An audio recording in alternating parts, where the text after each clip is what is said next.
Hello, everybody. My name is Linda Eno, and I am a travel blogger at tokende.com.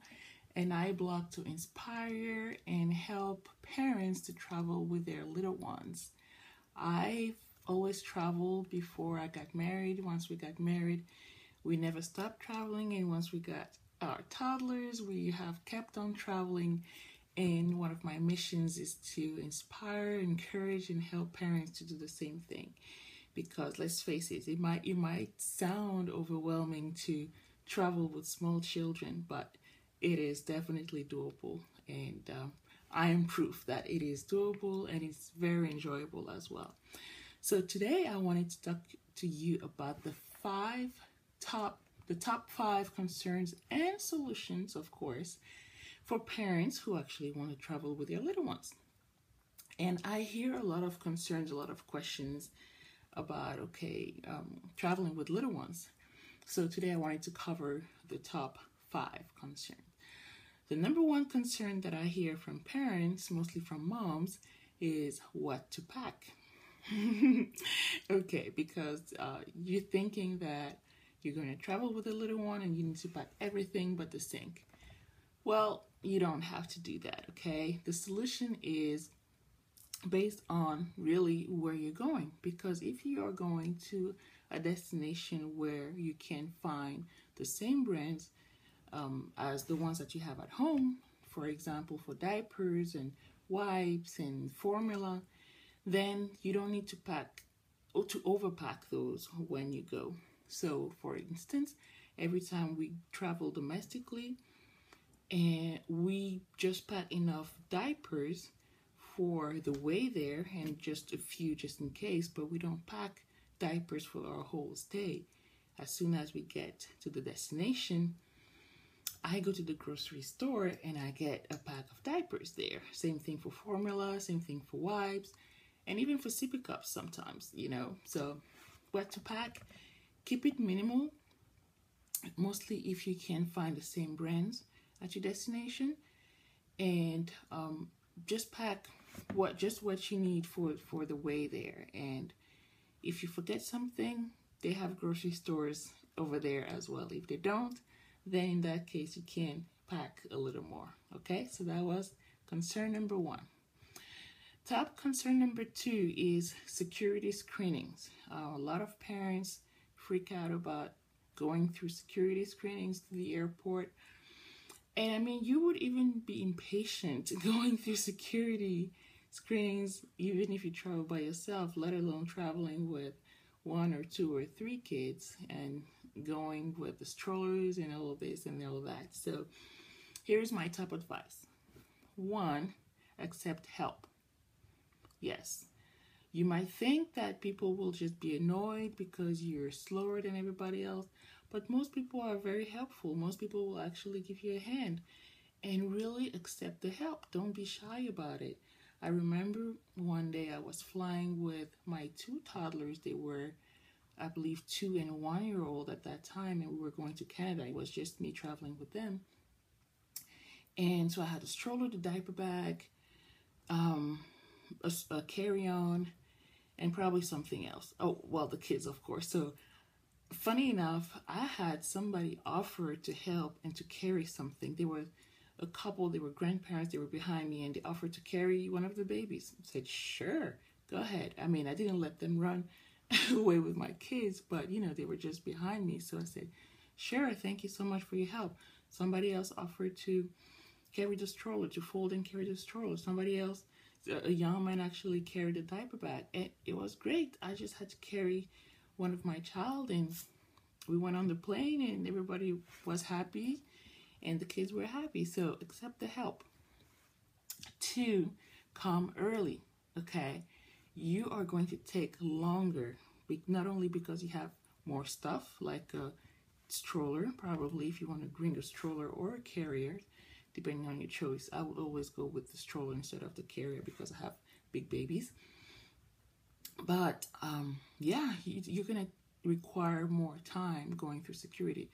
So just be okay with that from the get-go, and arrive early so that you have plenty of time chances are if you're bringing liquids, so actually you can bring liquids for babies, like if it's for bottles and things like that, TSA will let you go through with those, but they will check.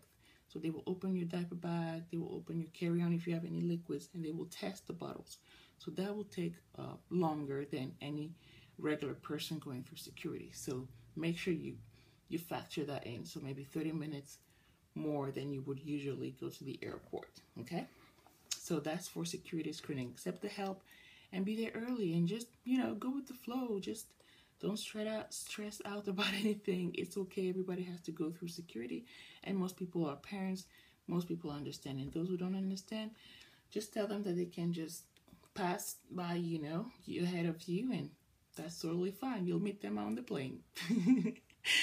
Question number 3, third top concern that I get is, how do I keep my kids calm on the plane? All right, so if you're flying with your child, mostly the thing is that if the younger they are, the easier it is, because babies, really, what do they want? They don't need to be entertained. They just need to sleep and eat. So the tip for you is to feed at takeoff and at landing. Because of the air pressure, it might hurt their ears. So a good time to feed, and that's, based on your schedule, based on the time you get to the airport. Make sure that the right time to feed is that you don't feed them in the waiting room, but you feed them as the plane takes off. So the younger they are, more likely with the motions of the plane, they will just fall asleep. Once they get into toddler age and they might not sleep on the plane, then the key here is entertainment. This is not a time to be, concerned about screen time.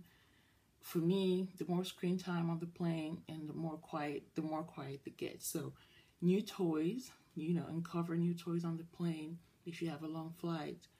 A lot of snacks, a lot of healthy snacks, a lot of water, and the iPad. That's what works for our kids. And they've never really bothered other passengers, and if they had, the other passengers were pretty okay with that. They were very patient with us. So how to keep them calm on the plane, make sure you have the right food, snacks, of course, a change of clothes and diapers. That's really important for babies because, you don't want to have a blowout and then be stuck on the plane with that. So make sure you have enough change of clothes for yourself, for the baby, enough food and entertainment as well. All right. Number 4, what to do with your kids at the destination. Well, it's funny because when we have kids, we think that we're traveling to space when we travel to places. Well, wherever you're going, they have kids there too. So just do what locals do. If you live in a city like I live in Houston and we don't have a lot of public parks, and so chances are, if I travel somewhere else, they will have more public space, more parks than we do have here in Houston. So we'll just go to the park. We'll just go and do whatever the local kids do. That's it. And just trying to keep that same routine. So nap time in the afternoon or midday, depending on the age of your child. Trying to keep that same routine, and chances are you'll be able to find the same facilities that you have at home. If you don't, then you can make up things like, for example, going to the beach, spending more time at the pool, or things like that you may not have at home. So take advantage of the outdoor space as well. All right. And the last concern is how to deal with sleeping arrangement when you actually travel. So the good thing about my kids is that they're pretty okay falling asleep when the light is on in the hotel room. So we've never really had to book 2 different rooms, but I know that a lot of people have to. So that will be my advice: booking a suite with a bedroom, so you have a separate sleeping area where the kids can go to bed. You can turn off the light, and you and your spouse can still stay in the living room area and watch TV or do whatever you have to do, so you don't have to go to bed at 7 or 8 p.m. Okay, because you're on vacation after all. So that's one option for the hotel, booking something a little bigger than you would usually do, or opt for an Airbnb where you would most likely have, even in a studio, you have a separate sleeping area. That's where you would put the kids to sleep while you and your spouse stay in the living room area. Okay? So I know some kids are, very sensitive with new environments, and what you can also do in terms of the bed itself. Most hotels will have a crib or pack and play that you can, you know, get in the room before you get there, absolutely free. So your kids can sleep in that, so you don't have to bring the pack and play with you. Or you can actually rent out a pack and play or a crib. There are a lot of agencies online who do that, both domestic and international. So that's another possibility as well. If you feel like your child can only sleep in a crib and not in a pack and play, then don't stress about it. You can rent an actual crib at your destination. Okay? So these were my answers to the top 5 concerns and solutions for parents traveling with little ones. I hope this motivates you to go ahead and still travel with your little ones, because life doesn't stop once you have kids. All right, this was Linda Eno, travel blogger at tokende.com. Bye.